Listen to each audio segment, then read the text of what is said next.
नमस्कार साथियों, अगर आप भी बिहार डीएलएड की तैयारी कर रहे हैं तो ये वीडियो आपके लिए बेहद ही खास होने वाली है। आज के सेशन में हम लोग हिंदी के टॉप 40 एमसीक्यू देखने वाले हैं, जो अभी आपका बिहार डीएलएड के एग्जाम में जिस भी टॉपिक और जिस भी पैटर्न से अभी क्वेश्चन आ रही है आपके डीएलएड के एग्जाम में, उसी पैटर्न उसी टॉपिक से रिलेटेड आज के सेशन में हम लोग 40 एमसीक्यू लेकर के आए हैं, जो आपके लिए रामबाण साबित होने वाली है दोस्त। तो चलिए वीडियो करते हैं स्टार्ट। तो आज का जो पहला प्रश्न है यहाँ पे कि कविता शब्द किस लिंग का है, क्या कविता शब्द जो है वो किस लिंग का होगा। तो कविता शब्द जो है एक स्त्रीलिंग रूप है। कौन सा है? स्त्रीलिंग रूप है, जो आप यहाँ पे दूसरा ऑप्शन में देख पा रहे होंगे। इसका करेक्ट आंसर आपके यहाँ पे बी हो जाएगा। फिर यहाँ पे अगला प्रश्न को देखिएगा आप। यहाँ पे टोटल अभी हम लोग 40 प्रश्न देखेंगे, जिसमें से आप कितना सही कर पाते हैं लास्ट में कमेंट में बता दीजिएगा, और जिसका आंसर आपको यहाँ पे पता होगा तो कमेंट में बताते चलिएगा। यहाँ पे क्या प्रश्न पूछ रहा है दोस्त, तुम पढ़ोगे इसमें कौन सा वाच्य है। क्या तुम पढ़ोगे इसमें कौन सा वाच्य है, तो कौन सा वाच्य होगा दोस्त। यहाँ पे दो के करेक्ट आंसर आपके यहाँ पे ए हो जाएगा। कृतवाच्य, क्या कृतवाच्य, जो आप यहाँ पे दूसरा ऑप्शन पहला ऑप्शन में जो है कृतवाच्य देख पा रहे होंगे दोस्त। फिर यहाँ पे अगला प्रश्न को देखिएगा, क्वेश्चन नंबर 3, रामायण किस समास का उदाहरण है। क्या रामायण जो है वो किस समास का उदाहरण है। यहाँ पे जिसको आंसर पता होगा दोस्त कमेंट में बताते चलिएगा। तो रामायण किस समास का उदाहरण होगा दोस्त, तो आपके यहाँ पे करेक्ट आंसर सी हो जाएगी, तत्पुरुष समास का। किसका? तत्पुरुष समास का उदाहरण है, जो आप यहाँ पे तीसरा ऑप्शन में जो है वो तत्पुरुष देख पा रहे होंगे। करेक्ट आंसर आपके यहाँ पे सी हो जाएगी। फिर यहाँ पे अगला प्रश्न देखिए, क्वेश्चन नंबर 4, का से न तक का वर्ण किस वर्ग के कहलाते हैं। क्या का से लेकर ना तक का जो वर्ण होते हैं वो किस वर्ग का कहलाता है, तो कौन सा वर्ग का कहलाता है, तो आपके यहाँ पे कंठे वर्ग कहलाता है। कौन सा वर्ग के कहलाता है, तो आपके यहाँ पे कंठे वर्ग के कहलाता है। तो आप यहाँ पे पहला ऑप्शन जो है वो कंठे वर्ग देख पा रहे होंगे दोस्त। फिर यहाँ पे अगला प्रश्न को देखिएगा, जिसने अब तक मेरे चैनल को सब्सक्राइब नहीं किया होगा प्लीज चैनल को सब्सक्राइब कर चैनल से जुड़े रहिएगा। आज के सेशन में हम लोग बिल्कुल ही टॉप लेवल का क्वेश्चन देख रहे हैं। इसी पैटर्न पे जो है आपके यहाँ पे बिहार डीएलएड के एग्जाम में प्रश्न आ रही है, तो इसलिए ऐसे क्वेश्चन आज के सेशन में हम लेकर के आए हैं। तो प्लीज फुल वीडियो आप लोग यहाँ पे वॉच कीजिएगा। फुल वीडियो वॉच करने के बाद ये वीडियो आपके लिए है रामबाण साबित होगी आपके यहाँ पे एग्जाम में। इस बात को आप लोग यहाँ पे याद रखिएगा। फिर यहाँ पे देखिए, वह पढ़ता है इसमें कौन सा काल है। क्या वह जो है वो पढ़ता है इसमें कौन सा काल है, तो कौन सा काल होगा दोस्त, तो आपके यहाँ पे वर्तमान सामान्य हो जाएगा। क्या होगा? वर्तमान सामान्य हो जाएगा, जो आप यहाँ पे पहला ऑप्शन में देख रहे हैं। इसका करेक्ट आंसर आपके यहाँ पे ए हो जाएगी दोस्त। फिर यहाँ पे अगला प्रश्न आप देखिए, क्वेश्चन नंबर 6 यानी छठवीं प्रश्न जो यहाँ पे पूछ रहे हो है कि अत्यधिक शब्द में कौन सा प्रत्यय है। क्या अत्यधिक शब्द जो है उसमें कौन सा प्रत्यय होता है। प्रत्यय का मतलब यहाँ पे लास्ट वाले शब्द होती है, लास्ट वाले अति इकाई होती है। तो क्या होती है प्रत्यय अत्यधिक शब्द जो है उसमें कौन सा प्रत्यय होगा, तब का यहाँ पे ईक होगा, नहीं तो धिक होगा। क्या होगा? अत्यधिक, ईक या धिक होगा, जो आप यहाँ पे चौथा ऑप्शन देख पा रहे होंगे। इसका करेक्ट आंसर आपके यहाँ पे डी हो जाएगी। फिर यहाँ पे अगला प्रश्न देखिए आप, क्वेश्चन नंबर 7, पुस्तकालय किस समाज से बना है। क्या पुस्तकालय शब्द जो है वो किस समाज से बना है, तो किस समाज से बना है दोस्त, इसका करेक्ट आंसर आपके यहाँ पे सी हो जाएगी, तत्पुरुष समाज से बनी है। किससे बनी है? तत्पुरुष समाज से बनी है, जो आप यहाँ पे तीसरा ऑप्शन में देख पा रहे होंगे दोस्त। इसका करेक्ट आंसर आपके यहाँ पे सी हो जाएगी। पुस्तकालय शब्द जो है वो किस समाज से बनी है, तो आपको यहाँ पे तत्पुरुष समाज से बनी है। इस बात को आप लोग यहाँ पे याद रखिएगा। बिल्कुल टॉप लेवल का क्वेश्चन यहाँ पे आप लोग देख रहे हैं। फिर यहाँ पे अगला प्रश्न देखिए, क्वेश्चन नंबर 8 यानी 8वीं प्रश्न जो यहाँ पे पूछ रहे हैं कि शेरनी शब्द में कौन सा प्रत्यय है। क्या शेरनी जो शब्द है उसमें कौन सा प्रत्यय होता है, तो कौन सा प्रत्यय होता है, तो इसका करेक्ट आंसर आपके यहाँ पे सी हो जाएगी, ई होगी। शेरनी शब्द में कौन सा प्रत्यय होता है, तो ई होता है, जो आप यहाँ पे तीसरा ऑप्शन में देख पा रहे हैं। जैसे कि आपको हम पहले में बता चुका हूँ कि प्रत्यय का मतलब होता है जो लास्ट शब्द आती है, तो शेरनी ई जो यहाँ पे लगा होता है ना, इसलिए इसका करेक्ट आंसर आपके यहाँ पे सी हो जाएगी। फिर यहाँ पे अगला प्रश्न को आप देखिए, क्वेश्चन नंबर 9, जहां किस प्रकार का अवयव है। क्या जहां शब्द जो है वो किस प्रकार का अवयव होगा, तो आपको यहाँ पे स्थान बोधक होगा। जहां के मतलब क्या होता है, तो आपके यहाँ पे स्थान बोधक होता है, जो आप यहाँ पे चौथा ऑप्शन देख, इसका करेक्ट आंसर आपके यहाँ पे डी हो जाएगा। फिर यहाँ पे अगला प्रश्न को आप देखिएगा, चांदनी रात इनमें से कौन सा अलंकार है। क्या चांदनी रात में जो है कौन सा अलंकार होती है। यहाँ पे 4 ऑप्शन दिया हुआ है, चारों ऑप्शन से पूछ रही है कि चांदनी रात में कौन सा अलंकार होती है, तो कौन सा अलंकार होती है दोस्त, तो 10 के करेक्ट आंसर आपके यहाँ पे सी हो जाएगी, अनुप्रास होती है। क्या होती है? अनुप्रास होती है, जो आप यहाँ तीसरा ऑप्शन में अनुप्रास देख पा रहे होंगे। इसका करेक्ट आंसर आपके यहाँ पे सी हो जाएगी दोस्त। फिर यहाँ पे अगला प्रश्न को आप देखिए, क्वेश्चन नंबर 11 यहाँ पे क्या पूछ रहा है, रामचरितमानस के रचयिता कौन है। ऐसा ही प्रश्न अभी आपको यहाँ पे डीएलएड एग्जाम में आ रही है। इस बात को आप लोग यहाँ पे याद रखिएगा, इसी पैटर्न पे आ रही है। क्या पूछ रहे हैं यहाँ पे कि रामचरितमानस के रचयिता कौन है। क्या रामचरितमानस के जो रचयिता है वो कौन है, तो आपके यहाँ पे तुलसीदास है। कौन है? तुलसीदास है। रामचरितमानस के रचयिता कौन है, तो आपके यहाँ पे तुलसीदास है, जो आप यहाँ पे दूसरा ऑप्शन है तुलसीदास देख पा रहे होंगे दोस्त। इसका करेक्ट आंसर आपके यहाँ पे बी हो जाएगा। फिर यहाँ पे अगला प्रश्न देखिए, क्वेश्चन नंबर 12 क्या पूछ रहे हैं, गीतांजलि के लिए नोबेल पुरस्कार किसे मिला? क्या गीतांजलि के लिए जो नोबेल पुरस्कार मिला था वो किसे मिला था? तो मैं आपको यहाँ पे बता दूं, गीतांजलि के लिए जो नोबेल पुरस्कार मिला वो आपके यहाँ पे रविंद्रनाथ टैगोर को मिला था। किसको मिला था? रविंद्रनाथ टैगोर को जो है गीतांजलि के लिए नोबेल पुरस्कार मिला था, जो आप यहाँ पे तीसरा ऑप्शन में देख पा रहे होंगे। इसका करेक्ट आंसर आपके यहाँ पे सी हो जाएगी दोस्त। फिर यहाँ पे अगला प्रश्न देखिए, अगर आपने अब तक मेरे चैनल को सब्सक्राइब नहीं किया होगा तो प्लीज चैनल को सब्सक्राइब करके चैनल से जुड़े रहेगा। मेरे यूट्यूब चैनल पर जो है बिहार डीएलएड से रिलेटेड बिल्कुल टॉप लेवल का क्वेश्चन आपको यहाँ पे मिलता रहेगा दोस्त। फिर यहाँ पे अगला प्रश्न आप देखिए, गबन उपन्यास किसका है? क्या गबन उपन्यास जो है वो किसका है? तो मैं आपको यहाँ पे बता दूं, गबन उपन्यास जो है वो आपके यहाँ पे प्रेमचंद्र की है। किसकी है? प्रेमचंद्र की है, जो आप यहाँ पे पहला ऑप्शन प्रेमचंद्र देख पा रहे होंगे। इसका करेक्ट आंसर आपके यहाँ पे ए हो जाएगी। फिर यहाँ पे अगला प्रश्न आप देखिए, क्वेश्चन नंबर 14, राम की शक्ति पूजा कविता किसकी है? क्या राम की शक्ति पूजा जो है वो कविता किसकी है? तो किसकी होगी दोस्त? राम की शक्ति पूजा कविता जो है वो किसकी है? जिसको यहाँ पे आंसर पता होगा तो कमेंट में बताते चलेंगे। बिल्कुल ही टॉप लेवल का क्वेश्चन आज के सेशन में हम लोग देख रहे हैं। यहाँ पे फुल वीडियो आप लोग यहाँ पे वॉच कीजिएगा। देखिए यहाँ पे क्या बोला कि राम की शक्ति पूजा किसकी है? तो राम की शक्ति पूजा जो है वो आपके यहाँ पे निराला की है। किसकी है? तो आपके यहाँ पे निराला की है, जो आप यहाँ पे चौथा ऑप्शन जो है वो निराला देख पा रहे होंगे। इसका करेक्ट आंसर आपके यहाँ पे डी हो जाएगी दोस्त। फिर यहाँ पे अगला प्रश्न को आप देखिए, क्वेश्चन नंबर 15, 15वीं प्रश्न जो है यहाँ पे पूछ रही है, पंचवटी किस वाक्य से संबंधित है? क्या पंचवटी जो है, पंचवटी शब्द जो है वो किस वाक्य से संबंधित है? यहाँ पे जिसको आंसर पता होगा कमेंट में बताते चलेंगे। पंचवटी किस वाक्य से संबंधित होगा दोस्त?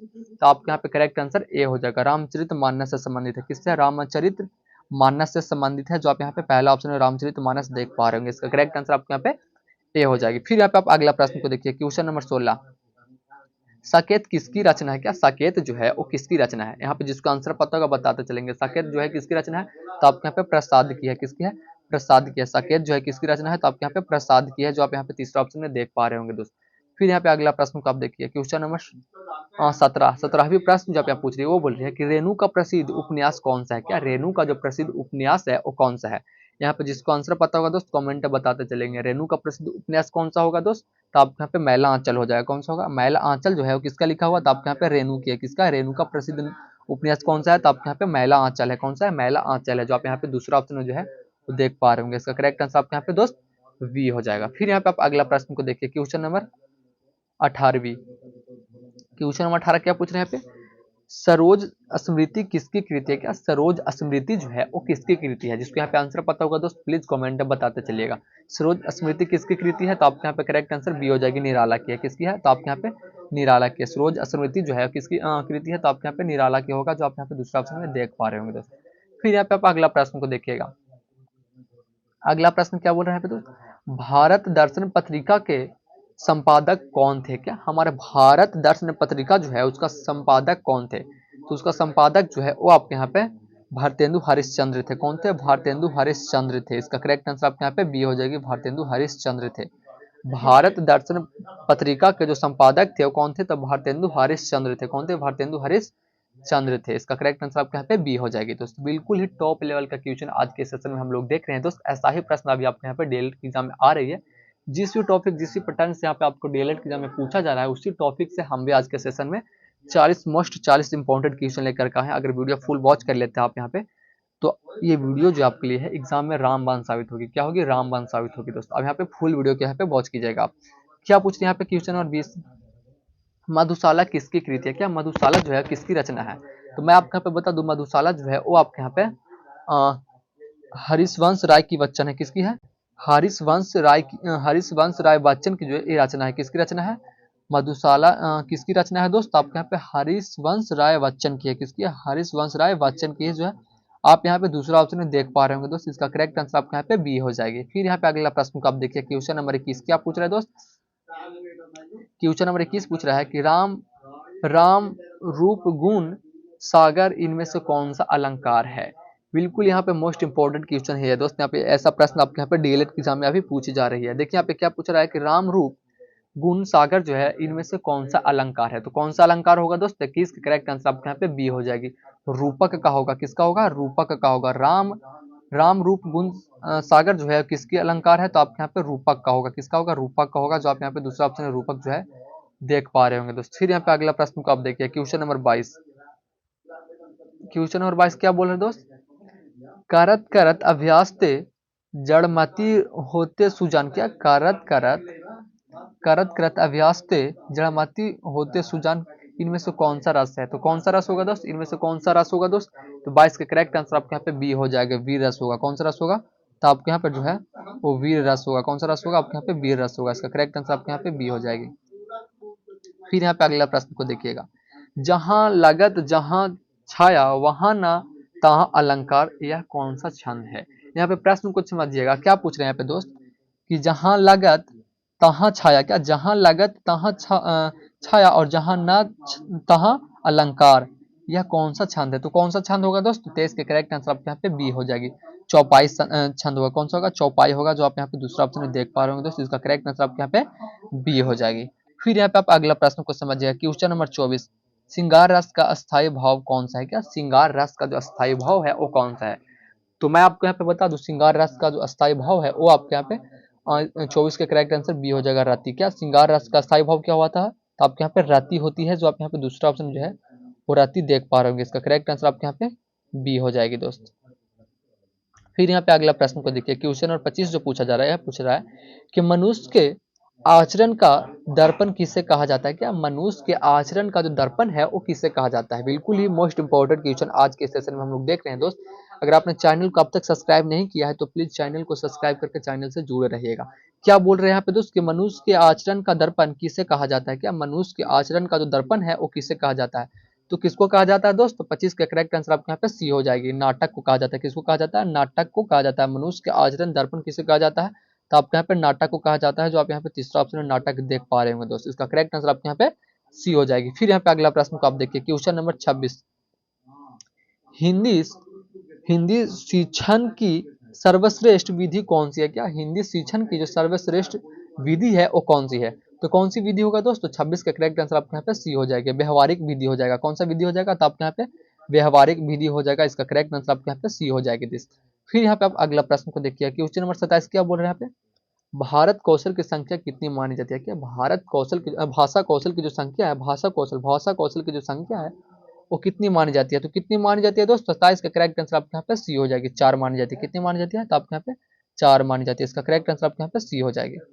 फिर यहाँ पे आप अगला प्रश्न को देखिएगा, पढ़ने की आदत किस कौशल से संबंधित है? क्या पढ़ने की जो आदत है वो किस कौशल से संबंधित है? तो किस कौशल से संबंधित होगा दोस्त? 28 का करेक्ट आंसर आपके यहाँ पे बी हो जाएगी, पठन से। किससे? पठन से, जो आप यहाँ पे दूसरा ऑप्शन देख पा रहे होंगे। इसका करेक्ट आंसर आपके यहाँ पे बी हो जाएगी। फिर यहाँ पे आप अगला प्रश्न को देखिए, व्याकरण के शिक्षण का प्रमुख उद्देश्य क्या है? क्या व्याकरण के शिक्षण का जो प्रमुख उद्देश्य है वो क्या है?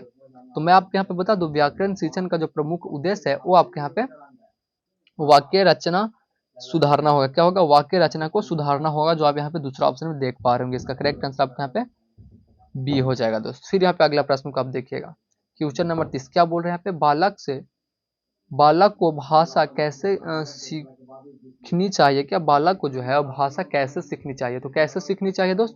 तो आपके यहाँ पे जो है अभ्यास से सीखनी चाहिए, अभ्यास से सीखनी चाहिए, पुस्तकों से सीखनी चाहिए और खेल खेल में भी सीखनी चाहिए। इसलिए इसका करेक्ट आंसर आपके यहाँ पे डी हो जाएगी। इसलिए इसका करेक्ट आंसर आपके यहाँ पे डी हो जाएगी। बालक को जो भाषा सीखनी चाहिए वो कैसे सीखनी चाहिए? कैसे सीखनी चाहिए? तो आपके यहाँ पे अभ्यास से भी सीखना चाहिए और पुस्तकों से भी सीखना चाहिए, आपके यहाँ पे खेल खेल में भी सीखना चाहिए। इसलिए इसका करेक्ट आंसर आपके यहाँ पे डी हो जाएगी दोस्त। फिर यहाँ पे अगला प्रश्न को आप देखिए, क्वेश्चन नंबर 31 क्या पूछ रहे हैं यहाँ पे दोस्त, अनहीन, क्या अनहीन मनुष्य पशु के समान है, इनमें से कौन सा अलंकार है? क्या अनहीन मनुष्य जो है पशु के समान है वो कौन सा अलंकार है? तो कौन सा अलंकार होगा दोस्त? तो आपके यहाँ पे करेक्ट आंसर ए हो जाएगा, उपमा अलंकार हो जाएगा। क्या हो जाएगा? उपमा अलंकार हो जाएगा। इसलिए इसका करेक्ट आंसर आपके यहाँ पे ये हो जाएगी। फिर यहाँ पे अगला प्रश्न देखिए, पढ़ना क्रिया किस प्रकार की है? पढ़ना क्रिया जो है दोस्त वो किस प्रकार की है? बिल्कुल टॉप लेवल का क्वेश्चन आज के सेशन में हम लोग देख रहे हैं दोस्त। ऐसा ही प्रश्न अभी आपके यहाँ पे डीएलएड की एग्जाम में पूछी जा रही है, तो प्लीज चैनल को सब्सक्राइब करके चैनल से जुड़े रहिएगा। मैं आपको बता रहा हूँ, बिहार डीएलएड से रिलेटेड बिल्कुल टॉप लेवल के क्वेश्चन आपका मैं यहाँ पे लाते रहते हैं। फिर यहाँ पे देखिए, पढ़ना क्रिया किस प्रकार की है? क्या पढ़ना क्रिया जो है वो किस प्रकार की है? तो आपके यहाँ पे सकारात्मक हो जाएगी। कैसे हो जाएगी? सकारात्मक हो जाएगी, जो आप यहाँ पे पहला ऑप्शन देख रहे होंगे। पढ़ना क्रिया किस प्रकार की है? तो सकारात्मक क्रिया हो जाएगी, जो आप यहाँ पे पहला ऑप्शन देख पा रहे होंगे। फिर यहाँ पे देखिए, निर्दोष शब्द में कौन सा उपसर्ग है? क्या निर्दोष शब्द जो है उसमें कौन सा उपसर्ग होता है? तो कौन सा उपसर्ग होता है दोस्त? तो 33 का करेक्ट आंसर आपके यहाँ पे ए हो जाएगी, नी। उपसर्ग का मतलब होता है सबसे जो आगे वाली शब्द होती है उसका, शब्द जो आगे की वर्ड होती है उसको यहाँ पे बताया जाता है उपसर्ग में, और प्रत्यय में लास्ट वाले वर्ड को बताया जाता है। तो निर्दोष शब्द में सबसे आगे कौन सा आता है, तो आप नी आता है, इसलिए इसका करेक्ट आंसर आपके यहाँ पे ए हो जाएगा। फिर यहाँ पे आप अगला प्रश्न को देखिएगा, नील कलम किस समास्य का उदाहरण है? क्या नील कमल जो है, नील कमल जो है, नील कमल जो है वो किस समास्य का उदाहरण होगा? नील कमल जो है वो किस समास्य का उदाहरण होगा? तो कौन से समास्य का उदाहरण होगा दोस्त? तो आपके यहाँ पे कर्मधारय का होगा। किसका होगा? 34 का करेक्ट आंसर आपके यहाँ पे बी हो जाएगी, कर्मधारय का होगा। नील कमल किस समास का उदाहरण है? तो कर्मधारय का होगा, जो आप यहाँ पे दूसरा ऑप्शन में देख पा रहे होंगे दोस्त। इसका करेक्ट आंसर आपके यहाँ पे बी हो जाएगी। यहाँ पे जिसको आंसर पता होगा दोस्त तो कमेंट में बताते चलिएगा। क्या पूछ रहे हैं यहाँ पे दोस्त? कवि शब्द का स्त्रीलिंग रूप क्या होता है? क्या कवि शब्द जो है उसका स्त्रीलिंग रूप क्या होता है? कवि शब्द का स्त्रीलिंग रूप जो होती है वो क्या होती है? तो क्या होती है दोस्त? यहाँ पे जिसको आंसर पता होगा बताते चलेंगे। कवित्री होती है। क्या होती है? कवित्री होती है, जो आप यहाँ पे तीसरा ऑप्शन में देख पा रहे होंगे दोस्त, कवियत्री। फिर यहाँ पे अगला प्रश्न को आप देखिए, क्वेश्चन नंबर 36, गोदान उपन्यास किसका है? क्या गोदान उपन्यास जो है वो किसका है? तो मैं आपको यहाँ पे बता दूं, गोदान उपन्यास जो है वो आपके यहाँ पे प्रेमचंद्र की है। किसकी है? प्रेमचंद की है, जो आप यहाँ पे पहला ऑप्शन प्रेमचंद्र देख पा रहे होंगे। इसका करेक्ट आंसर आपके यहाँ पे ए हो जाएगा। फिर यहाँ पे अगला प्रश्न को देखिएगा, विद्यापति किस भाषा के प्रसिद्ध कवि थे? क्या विद्यापति जो है वो किस भाषा के प्रसिद्ध कवि थे? तो कौन से भाषा का प्रसिद्ध कवि हो गए दोस्त? इसका करेक्ट आंसर आपके यहाँ पे 37 के बी हो जाएगी, मैथिली के। किसके? मैथिली के। विद्यापति जो है वो किस भाषा के प्रसिद्ध कवि थे? तो आपके यहाँ पे मैथिली के थे, इसलिए इसका करेक्ट आंसर आपके यहाँ पे बी हो जाएगी दोस्त। फिर यहाँ पे अगला प्रश्न को देखिएगा आप, क्वेश्चन नंबर 38, क्या पूछ रहे हैं यहाँ पे दोस्त? जयशंकर प्रसाद किस आंदोलन के प्रमुख कवि थे? क्या जयशंकर प्रसाद जो है वो किस आंदोलन के प्रमुख कवि थे? तो कौन से आंदोलन के प्रमुख कवि थे दोस्त? इसका करेक्ट आंसर 38 का आपके यहाँ पे ए हो जाएगा, छायावाद के थे। किसके थे? छायावाद के थे। जयशंकर प्रसाद जो है किस आंदोलन के प्रमुख कवि थे? तो आपके यहाँ पे छायावाद के थे, जो आप यहाँ पे पहला ऑप्शन देख पा रहे होंगे दोस्त।